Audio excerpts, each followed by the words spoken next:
Hey everybody, my name is Zack. I'm the head brewer and owner here at Inner North Brewing Co. here in Brunswick. Welcome to our November subscription tasting pack.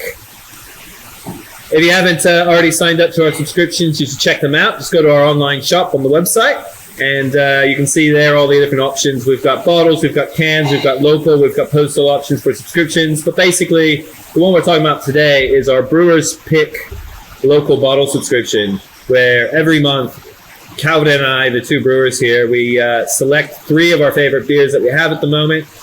Kind of sometimes try to create a little bit of a theme, sometimes just try to create a little bit of diversity. And they're delivered straight to your door and for you to enjoy. So you can get a little taste of Inner North each month without needing to actually make it down here to the brewery. So if you haven't signed up, check it out. Got some good deals on there, especially if you prepay for someone's birthday. You can prepay for 6 months, it saves you some money, and the person's going to love you for half a year. All right, so where are we? What is going on? It is November, what's the date, Tim? November 3rd. Whole other world compared to last month. Last month, we were in lockdown. It was really shit. We were a little depressed. Now we're just tired, maybe a little depressed. It's all a bit much. But the bar's open again. We've had a first great 2 weeks with all the rules and stuff. So if you live nearby, which everyone does because this is a local bottle subscription, try to make it down to the bar. We've got a lot of beers. We've got 12 beers on tap. We're running through a lot of single kegs. And I've just done the brewing scheduling for the rest of the year to get us to Christmas, and it is hectic. So next filming we do, Zach's probably going to look a little bit more tired. Because there are many 4 a.m. starts in my future and many late finishes in Calvin's future. But really happy to be open. Tim's got a couple of big events lined up coming up. So we've got the 12 taps of Beer Miss, or what was the alternative title? That's one of the working titles. Yeah. And then we've also got where we're going to have 12 special beers just before the end of the year for Christmas. And then we've also got, for our 100 Pint Club graduates, we've got the last Sunday of the year 100 Pints graduates party. So if you're a 100 Pint graduate or one of your friends is, each of the 100 Pints get to bring a friend or two, depending on our capacity limits, which there shouldn't be any. Woohoo! All right, so let's get on to the pack. Melbourne in November is weird, so we went with we decided it was a little bit tricky to work out the pack that we wanted this month that would work with the weather. It could be 30 degrees, it could be 10 degrees right now.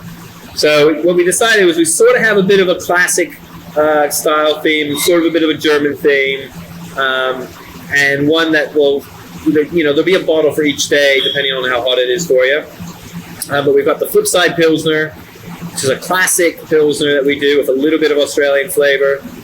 We've got the Jefe Hefeweizen, which is classic German wheat beer style, Bavarian wheat beer style, which we did for Oktoberfest. And last but certainly not least, we've got a smoky dark lager with a little bit of Manuka smoked malt, bringing in some smokiness. Just to kind of give you the other end of the spectrum of what a lager can be. I brewed this one for me, and it turned out, oh. So, let's get into the tastings. Okay, first up in the tastings today, we have the Flipside Pilsner. We first brewed this going into lockdown 1, and the name idea, apart from catch you on the flip side, and liking the name, but the name idea was sort of like catch you on the flip side of the pandemic. Basically, we took a classic Pilsner recipe, which is almost all Pilsner malt, with a little bit of acidulated malt to control the pH in the mash. And then we used some Czech Saz hops, which is a classic traditional hop that you would use making a Pilsner. But we've also added some Australian Melba hops, grown by Ellerslie Hops, located near Dean, Victoria. So very locally grown, one of my favorite hops. Fell in love with it the first time I tried this hop. and then couldn't get it for about a year and a half because one of Australia's bigger breweries, also known as one of Australia's the biggest independent brewery in Australia, bought the whole harvest for one of their new flagship beers. And then the hop producer had a fire, lost a lot of that stock, and so it took a while before we got fresh stock of it. We also used it in our Friday Pale, one of our early day pale ales that we haven't done in a while. Let's have a quick taste of this.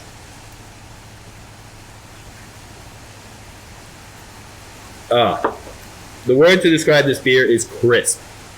Crisp, clean finish, little bit of sweetness from the malt. Aromas, you basically got that spiciness from the Saaz hop, but you also got a little bit of floral bouquet from the Melba hops. The Melba also adds a nice little bit of grassiness to the Pilsner. Just so you know, it's a little bit of grassiness and a little bit of stone fruitness, just so you know that it's not a completely straight up Pilsner. But honestly, one of my favorite styles is the Pilsner, which is, it's sort of like the equivalent of a fancy chef, like having a plain bread roll as his like snack in between shifts. Just sometimes you don't want anything fancy, you just want a crisp, clean, well executed Pilsner, and that's exactly what this is. And I'm just gonna have one more sip just because I like it so much.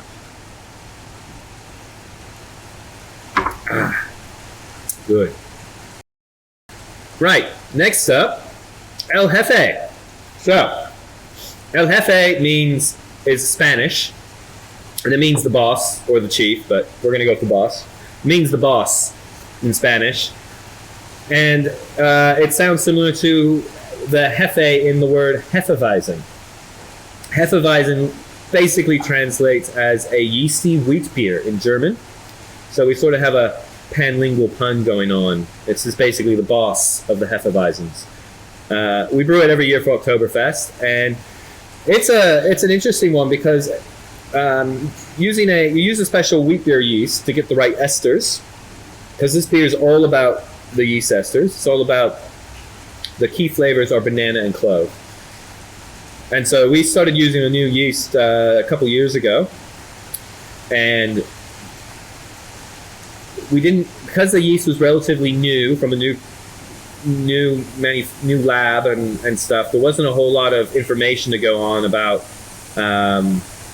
what temperatures to use to control the esters. So basically, depending on the temperature you ferment at, you can either get more banana or you can get more clove. So last year it was a bit more on the clove end of the spectrum, and this year we were aiming more on the banana end of the spectrum. Let's just have a sniff. Right away on the nose is that banana.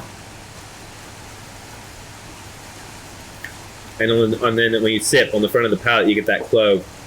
The other thing I really like about the Hefeweizen style is the mouthfeel. It's kind of smooth. It's a little bit smoother, a little bit softer.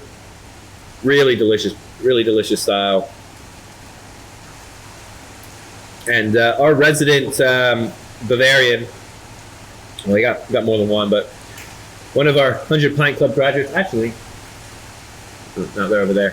One of our 100 Pint Club graduates, who's Bavarian, and basically says that her family has Hefeweizen in their blood, has approved of this beer. So there you have it, Bavarian approved.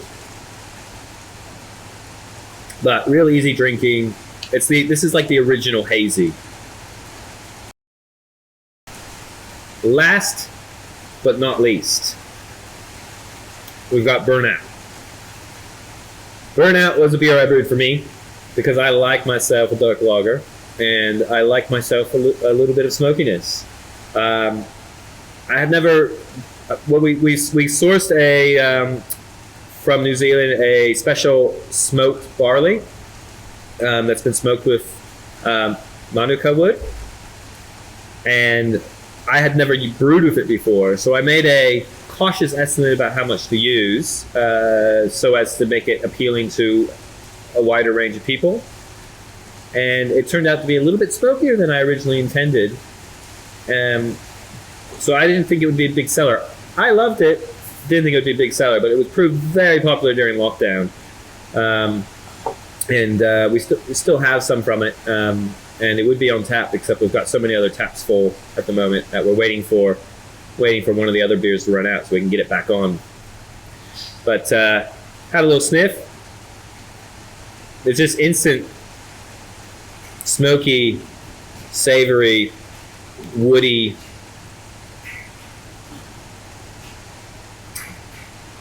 Oh, I actually haven't tasted this in a long time. That's good.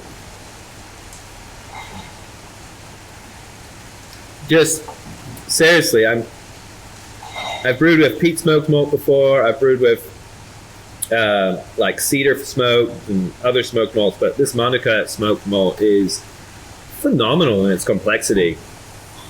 So, in terms of how they smoke it, they basically just they malt the barley, and they after the barley is malted and dried out, they then just literally smoke it. They burn some Monica wood underneath it. The smoke is, sent through the malt. That's literally what they do. But so a really good beer for a cooler summer day or a rainy day like today, or also a really good beer for a wintry day, and pairs well with a campfire. But yeah, that complexity of that smoked malt, just so good, and a little bit of sourness at the end there, which also comes from the smoked malt. But yeah, definitely worth repeating that one. Cool. So that's a wrap for this month. I hope you guys enjoy this month's pack. I'm pretty excited about it. I think it's a good one. And don't forget, when we come to drop off this pack, try to have your empty bottles ready for collection. We'll probably send out we'll try to send out an email or text this week to kind of give you a heads up before we come out with all the deliveries. And enjoy your beers. Let us know what you think. Get in touch if you thought this was a great pack, or you thought it was a horrible pack. And it doesn't mean we're going to change what we put in it because it's the brewer's pick, but it's always nice to hear what people are thinking. But yeah, everyone, best of luck with all the new freedoms we have, and catch you in December. Thanks. Bye.